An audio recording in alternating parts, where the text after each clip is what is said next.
Hola, les habla el arquitecto Jorge Vázquez, el jefe de trabajos prácticos de la materia.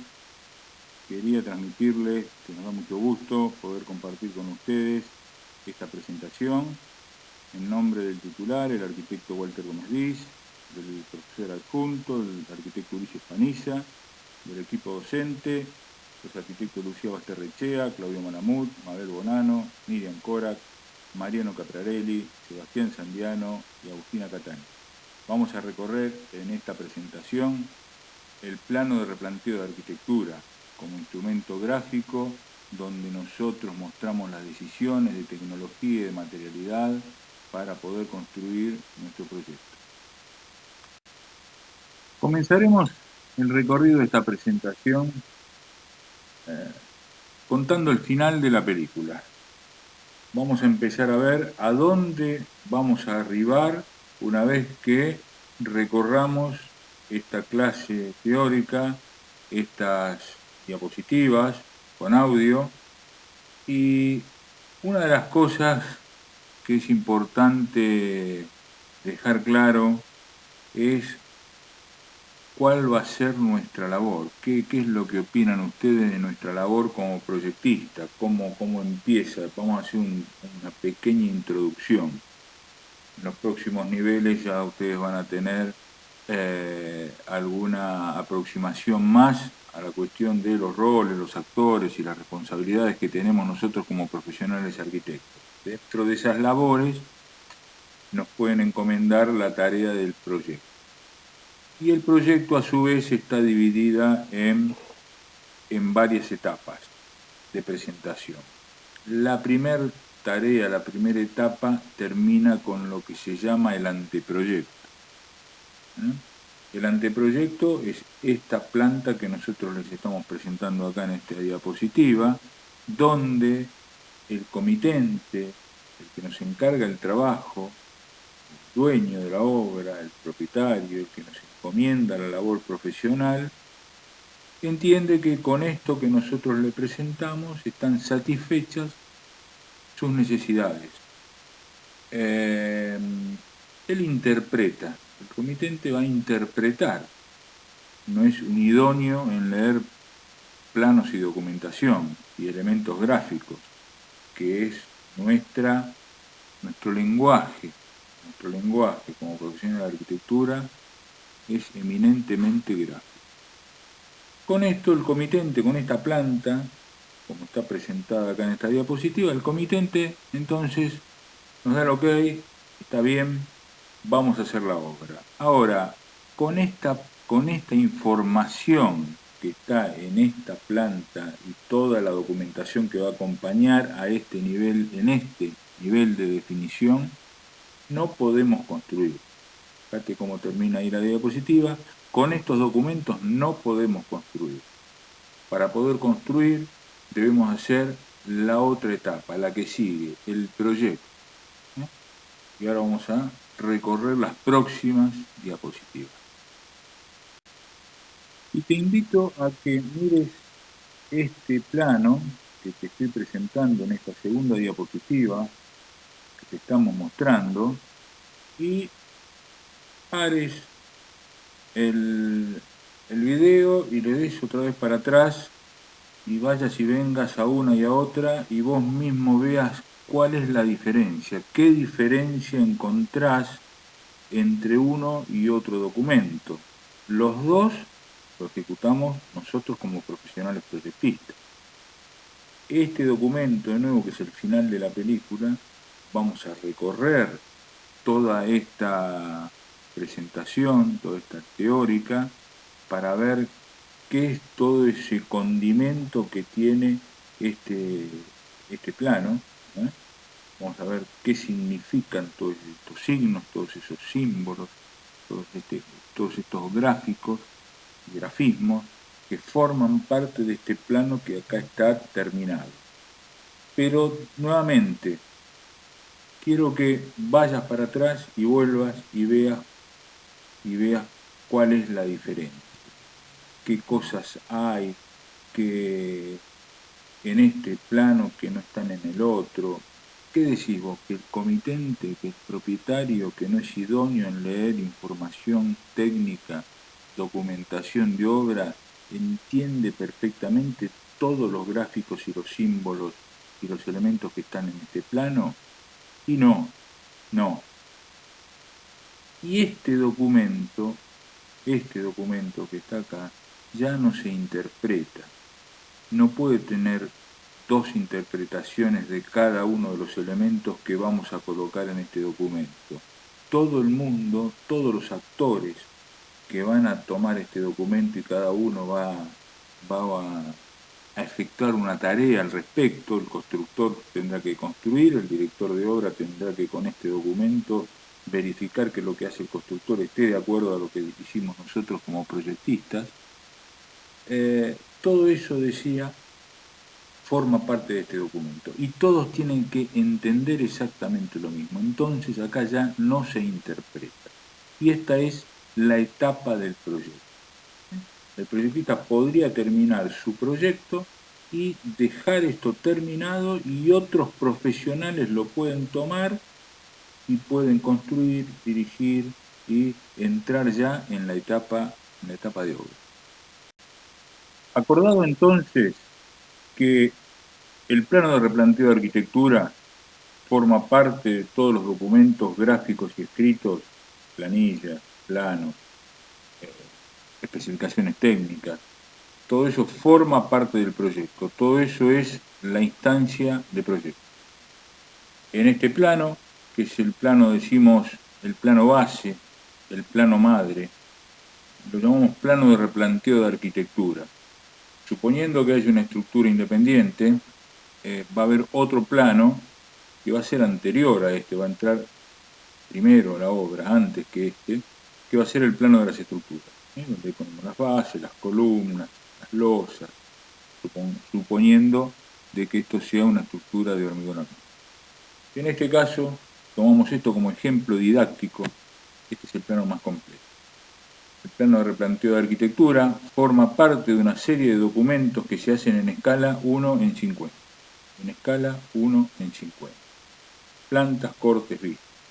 Después habrá otras escalas donde tenemos que empezar a aproximar el detalle constructivo, a poner la lupa, a empezar a definir con mayor profundidad y ahí vamos a tomar otras escalas.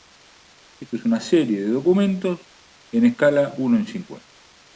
Vamos a recorrer entonces, vamos a transitar los elementos que componen este plano de replanteo.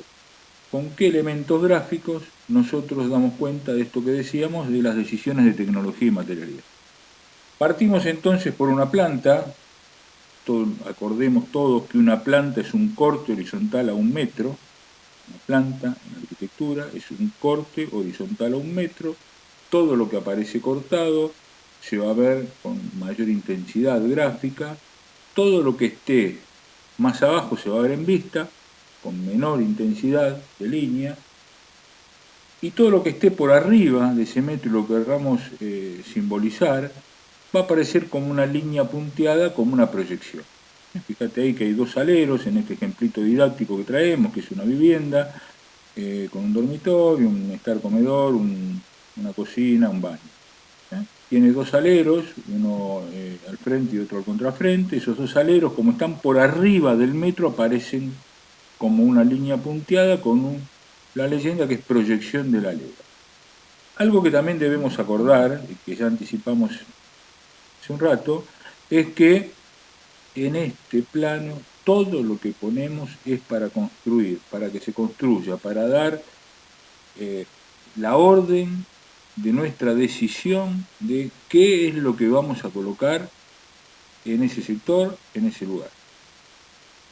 Y decimos que es el plano base, el plano madre, porque esto va a estar acompañado por una serie de datos y referencias que nos van a remitir a otros documentos. A medida que lo vayamos transitando, lo vamos a ver. Partimos entonces de una planta limpia. Acá ya no aparece el muro con la línea llena en negro, sino que la planta es lo más limpia posible porque le vamos a ir agregando estas cuestiones que decíamos que vamos a recorrer en esta presentación. Le vamos a ir incorporando los elementos a cada una de las diapositivas de la siguiente forma. En el subtítulo que está ahí en negro, con fondo negro, va a aparecer el elemento que vamos a agregar en la diapositiva. En la planta va a aparecer en rojo ese mismo elemento, y en el listado que está a la izquierda va a aparecer con una letra de mayor tamaño y con una ampliación de algún sector, donde mostramos el elemento que le vamos incorporando a este plano. En primera instancia, las cotas parciales. Todo el mundo sabe acotar una planta. Las cotas son a filo terminado, son cotas de los elementos, la distancia que hay entre los distintos elementos a filo terminado, ¿no? De los muros, la distancia que hay entre un muro y otro, y cuánto es el espesor del muro que sigue, y así sucesivamente. Son cotas parciales. Seguimos avanzando y acá les presento, chicas y chicos, les presento al elemento que le da nombre a este plano. Los ejes de replanteo. Ejes de replanteo que me van a servir para ubicar a partir de ellos todos los elementos que componen mi plano. ¿De qué manera? Lo vamos a ir viendo, pero en principio sepamos que son elementos que usamos nosotros y lo colocamos nosotros los proyectistas en nuestra planta. En general debe pasar por dentro de la obra. En este ejemplo didáctico, como es una casita de una sola planta, hay dos ejes, el eje 1 y el eje 2.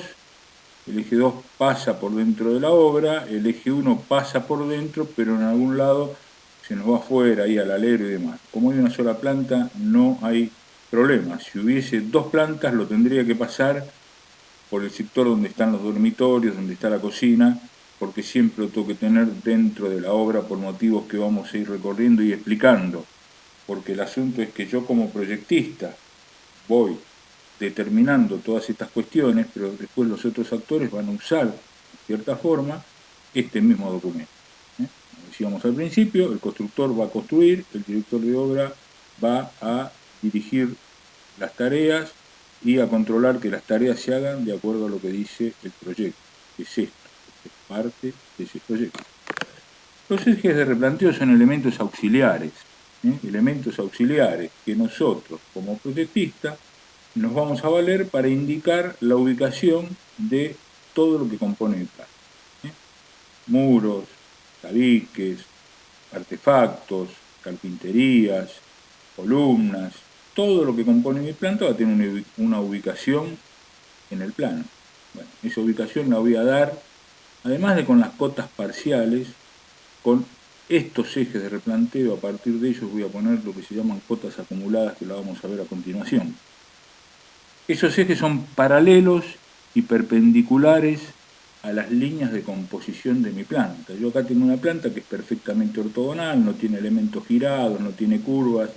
Si hubiese otro tipo de elementos, lo vamos a transitar en alguna particularidad, en algún anexo que vamos a subir para esto. Pero en principio, el ejemplo didáctico debe ser lo más sencillo posible para que se entiendan estas cuestiones. Esos ejes de replanteo van a estar ubicados en mi planta, y mi planta va a estar ubicada dentro del terreno. Fíjate que ahí en rojo también aparece el eje medianero, que es el que divide un terreno del otro, y la línea municipal, que es el que divide el terreno de la parte pública, de la vereda. Eso en general está en la obra, está marcado de alguna forma. Si es un loteo, digamos, va a haber mojones en las puntas, en los vértices del terreno, y yo voy a poder marcar todas estas líneas. Si está construido, seguramente el vecino tendrá una medianera, un cerco de alguna forma. Bueno, tengo que buscar esos elementos físicos que van a estar en mi obra. Y a partir de ahí ubico esos ejes. Fíjate que el eje 1 dice que está a 7,65 del eje medianero, y el eje replanteo 2 está a, 974 de la línea municipal. Los ubico como proyectistas en la planta, el jefe de obra lo ubicará en la obra y el director de obra lo controlará. Ahí está. Se marcan, se enumeran, puede ser 1, 2, X, Y, Z, le damos un nombre. Muy bien, y ahora le toca el paso a las cotas que ponemos a partir de esos ejes. Miremos por favor con atención. Por ejemplo, el eje 2, que es el eje que está acá perpendicular. Ese eje está ubicado en el terreno y está ubicado en la planta. Si miramos en las cotas, las flechitas que están en rojo, esas son las cotas acumuladas. Nos detenemos un minuto para transmitirle lo siguiente. Nuestro lenguaje es eminentemente gráfico, chicos. Nuestro lenguaje como profesionales de la arquitectura, como estudiantes de arquitectura, es eminentemente gráfico. Nosotros tenemos que expresar nuestras decisiones con estos elementos y el que mira estos documentos los tiene que leer de la forma más clara posible. Yo tengo que ser expresivo con mi documento gráfico. Entonces hay signos, símbolos, trazos, grafismos, que los debo emplear de la mejor manera para dar a conocer de la mejor manera mis decisiones y mis documentos. Entiendo que están empezando a transitar esta carrera, que hay elementos que no los dominamos, digamos que no dominamos la herramienta. Primero tenemos que conocer la herramienta para manejarla y sacarle el mejor provecho. Llamamos la herramienta al elemento que usemos para graficar. El lápiz, la regla T, la paralela, el AutoCAD o lo que fuera. Fíjense que acá hay formas de acotar, métodos de acotar. El AutoCAD te pone por defecto flechitas, que en realidad se usa para dibujo mecánico. Acá las flechas las usamos para las cotas acumuladas. Para las cotas parciales, fíjate que hay otro tipo de símbolos para marcar desde dónde hasta dónde va la cota. Dicho este aporte, hecho esta reflexión, seguimos entonces con las cotas acumuladas. Decíamos, estábamos con el eje 2, si miramos abajo, el local que está abajo, local es todo ambiente, se llama local. El local que está abajo, el que tiene 5,50 metros por 3,50, hay una flecha del eje 2 hacia la izquierda que dice 1 metro, y eso significa que el filo terminado de ese muro está a 1 metro del eje de replanteo. Y si miramos hacia la derecha, en coincidencia, hay una otra flecha que dice 4,50, el filo terminado del muro que da hacia el frente de ese local está a 4,50 del eje de replanteo. Y si sumamos 4,50 más 1 son 5,50, que es el ancho o el largo de ese local, de esa habitación. Entonces, ¿qué es lo que va a aparecer primero? Voy a tener el terreno pelado. En la obra, la persona que va a marcar dónde hace los muros, dónde levanta esas paredes, dónde empieza a colocar los mampuestos, va a primero colocar los ejes de replanteo y a partir de esos ejes a 1 metro va a marcar que ahí va a ir el muro terminado. Otra salvedad que vamos a hacer es que estos planos además se completan con unos detalles de muro que dado este primer curso no lo vamos a introducir ni en el trabajo práctico ni en esta exposición, porque nos llevaría un rato explicar todas estas cuestiones, pero con saber que hay un tabique, un muro a 1 metro para un lado y el otro a 4,50, con eso por ahora es suficiente. Fíjate que todos los muros tienen una cota acumulada a partir de un eje, hacia un lado y hacia el otro, hacia arriba y hacia abajo. Seguimos avanzando, seguimos completando este documento. Habíamos dicho que habíamos empezado en las primeras diapositivas por contarles el final de la película, les habíamos mostrado ya todos los elementos puestos dentro de la planta y acá lo estamos recorriendo de a uno. Ahora le toca nombrar el turno a nombrar los locales, nombrar los ambientes, los locales. y ponerles un número. Hay varias formas de hacer esto, esta es una, ponerle el número, por ejemplo, 1 cocina, 2 baño, 3 dormitorio, están todos los locales, los que son semicubiertos también los podemos nombrar o no. ¿Y qué pasa con esto? Habíamos dicho que este es un documento base, un documento madre, un documento del cual se desprenden otros documentos. Remitimos a otros documentos. Con esto nosotros vamos a armar, no junto con este plano, no en este trabajo, pero sí dentro del proyecto, forma parte de toda la documentación del proyecto, una planilla que, dentro de tantas, que es la planilla de locales. Entonces le ponemos el número al local y después vamos a armar una planilla de locales, de nuevo, no dentro de este documento, donde diga que el local 1 es la cocina, que mide tanto, que tiene tales terminaciones superficiales, a medida que avancemos en la carrera, no en este curso introductorio, vamos a ir viendo algunas cuestiones más de los documentos que forman parte del proyecto. Por ahora le ponemos un número y un nombre a cada uno de los locales. Seguimos avanzando y algo que es recomendable, no en toda la documentación se encuentra, algunos proyectistas lo ponen, otros no lo ponen. Esto es lo que debería ser. Después nosotros en nuestra vida profesional adoptamos estilos y cosas que siempre ponemos, otras que no, pero digamos, este es un listado de elementos que deberían ir. Y es acotar con cotas acumuladas desde los ejes de replanteo, como acotamos las paredes, que ya lo explicamos, acotamos los ejes de los artefactos sanitarios. O por lo menos el artefacto más importante, que es el inodoro.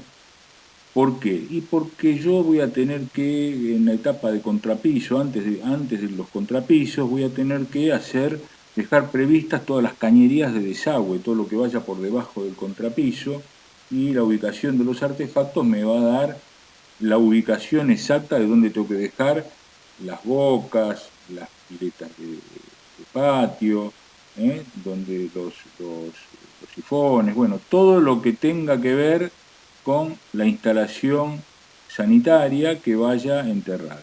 Con esto damos cuenta de la ubicación de esos artefactos. Otro elemento que requiere de una planilla adicional, aparte, que forma parte también del proyecto, son las carpinterías. En la planta lo que vamos a hacer es darle un nombre a las carpinterías.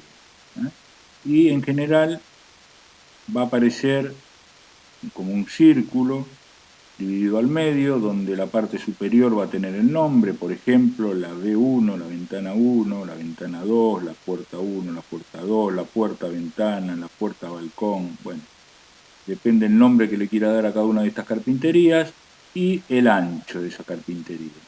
El ancho de la carpintería. B1, 1,50 m. La P2, las puertas en general se le da el ancho del paso libre, pero le damos el nombre y las marcamos de esa forma.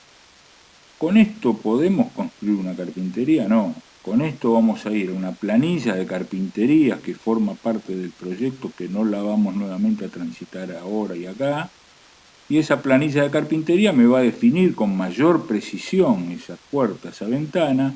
Y si la tengo que mandar a construir, seguramente tendré que hacer después, además, detalles a partir de esa planilla, detalles de esa carpintería para ver cómo se hace, si es de chapa doblada, cómo se pliega, si es de madera, cómo se corta, qué tipo de perfil, si es de aluminio. Bueno.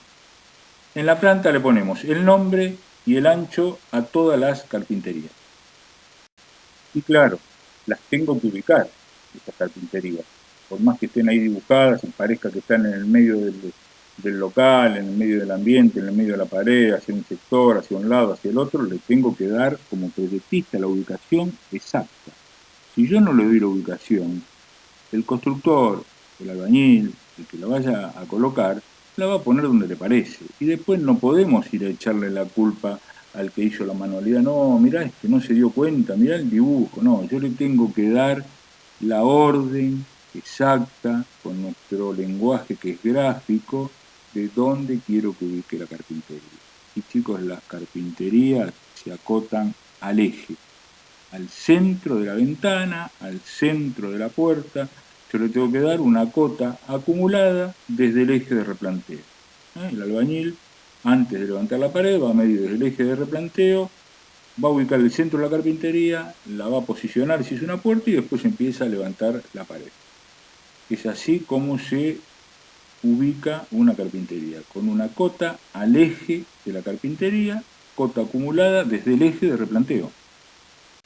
Acá le toca el turno a otro elemento que, digamos, es de largo recorrido todo lo que es la explicación, entender para algunos el concepto, para aquellos que no tienen conocimientos previos, que va a dar lugar a dudas y a preguntas que con gusto, por el método que sea dentro de la cursada, las vamos a evacuar. En principio, les digo, estamos hablando de los niveles, los niveles. Hasta ahora estuvimos hablando de poner medidas en horizontal. Ahora tenemos que dar medidas en vertical. En realidad, para esas medidas usamos los cortes. Pero en la planta debemos dar cuenta de algunas cuestiones. ¿De qué cuestión? De los niveles de piso terminado. Nuevamente, el concepto es nivel de piso terminado. NPT. Ese es el nivel que vamos a dar en el plano de replanteo de arquitectura. ¿Cómo determino yo, proyectista, que soy el que determino los niveles? Y tengo que establecer primero un nivel 0. ¿Qué opinan ustedes? Algunos ya saben, otros tienen alguna idea, algunos ya empezaron a transitar el camino. ¿Qué es el nivel más menos 0, 0? ¿Dónde está ese nivel? En el cordón de la vereda dice uno, en el nivel de la planta baja dice otro, no sé, dicen algunos. Ese nivel lo establezco yo, es también arbitrario. El nivel 0 es arbitrario, lo coloco yo como proyectista. Digo, mira, mi nivel 0 es coincidente con el nivel del cordón de la vereda. No, dice otro proyectista, mi nivel 0 a mí me sirve más, yo trabajo de esa forma. Siempre digo que mi nivel 0 es el nivel de piso terminado de la planta baja. Bueno, también es válido. Y lo que sí tengo que decir es referenciar eso con respecto nuevamente a elementos que tenga fijos y físicos en el lugar. Por ejemplo, yo puedo decir, si tengo un nivel de cordón de vereda, porque hay un cordón de vereda, digo que mi nivel 0, que es el nivel de piso terminado de la planta baja, está a más 30 centímetros del nivel de cordón de vereda. Con eso establezco mi nivel 0 y a partir de ahí nivelo toda mi obra. Si tiene varios pisos, todos los niveles de piso terminado, en los cortes aparecerán otro tipo de nivel, el nivel de dintel y demás, que acá en la planta no aparece. Entonces, ese es un concepto, es arbitrario, lo coloca el proyectista, lo tiene que materializar nuevamente el constructor, el jefe de obra, y lo tiene que controlar el director de obra. Siempre es bueno saber qué lugares podemos ocupar nosotros, qué actores podemos ser dentro de este proceso para ir viendo cómo usamos los distintos documentos. Niveles de piso terminado. En este caso, en este ejemplo didáctico, tomamos y pusimos ahí una nota de referencia que el nivel más menos 00 está donde está la planta, abajo a la derecha. Mi nivel más menos 00 coincide con el nivel de cordón de vereda. Y que voy a tener una vereda, un acceso con un nivel de piso terminado que va a estar 10 centímetros más arriba que ese nivel de cordón de vereda, y después el nivel interior de mi vivienda va a estar otros 10 centímetros más.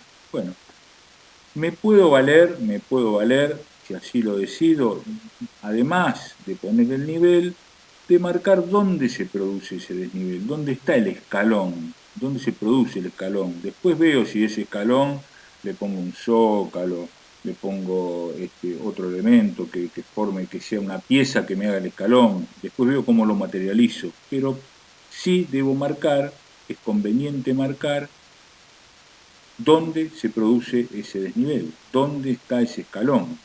voy a tener que hacer contrapisos. Entonces, siempre me conviene poner dónde se producen los desniveles. Puedo usar un grafismo de este tipo, donde se ve ahí y se acota que hay 10 centímetros desde la vereda hasta el piso del acceso, desde el acceso hasta el interior hay 10 centímetros y para atrás también va bajando. Decíamos que parte de la documentación en CAL 150, además de las plantas, está conformada por los cortes y las vistas. Fíjense que acá, ya es que ustedes lo transitaron en algún momento ya en la carrera, pero debemos marcar por dónde pasan mis cortes y nombrar, que va a haber un corte, que es el corte A, el corte B, como sea, y por dónde pasa, y después tendré que hacer un plano de cortes, también en escala 1.50. Lo mismo con las vistas, acá dice vista 1, puede ser vista de frente, vista de contrafrente, vista de la calle tal, vista norte, vista sur. Bueno, yo determino el nombre que le pongo a las vistas, marco desde dónde hago las vistas, entonces la persona que va a usar esta documentación para lo que fuere, desde cotizar la obra hasta controlarla, va a saber que va a haber un plano de esa vista y va a ir a buscar ese plano para ver cómo es esa vista. Decíamos al comienzo que si hay una estructura independiente, va a aparecer previamente a esto un plano exclusivo para la estructura, un plano para las fundaciones, depende del tipo de fundaciones, de bases, lo que fuere. Después un plano de estructura, donde van a aparecer todas las columnas, las vigas, las losas. En este caso, como para este ejemplo didáctico no usamos una estructura independiente, pero sí aparece, hay una columna que sostiene el alero del acceso, aparece una columna, también la debo marcar. Debo poner que es una columna 1, la medida mínimo 20 por 20, y debo marcar las cotas acumuladas desde los ejes de replanteo, la debo ubicar. Puedo poner si es hormigón armado, qué tipo de armadura lleva, 4 fi del 10, estribos del 6 cada 20, lo puedo agregar, pero para nuestro trabajo práctico con marcar la columna y acotarla si es que hay, para saber que dónde la ubico, que ahí va una columna y que la debo ubicar, porque si no la marco, el que me cotiza la obra va a decir, no, pues si acá no hay nada, no sé cómo se sostiene, pero no hay nada. El proyectista no me marcó nada, yo no coticé que ahí tengo que hacer una columna, ir y comprar los hierros, gastar plata en hormigón, hacer el encofrado, entonces lo debo marcar. Todo lo que no marque acá después no puedo pedir que me lo construya. Si aparece una columna, la debo marcar. Con este elemento dimos una recorrida de 10 elementos importantes, 12 con algunos más, alguno menos. Formas de indicarlos. Algunos tienen alguna otra, pueden encontrar alguna variación, pero chicos, con esto podemos construir. Con esto podemos construir. A esto le faltaría esto que les decía, los detalles de muros, pero con esto podemos construir. Y acá el plano terminado, entonces, nuevamente los invito a volver a las primeras diapositivas, a la primera y a la segunda, y ver la diferencia entre lo que es anteproyecto, el plano con el mobiliario, el plano que le damos al comitente, y el comitente nos encarga a partir de eso hacer la documentación de obra, y este plano que es el plano constructivo, el plano constructivo, el proyecto. El anteproyecto, nosotros decimos el antes y el después, y el proyecto. Espero que les haya servido. Estamos a disposición de ustedes para evacuar dudas por los canales que ya vamos a comentarles e informarles, y les agradezco haber escuchado estos conceptos teóricos.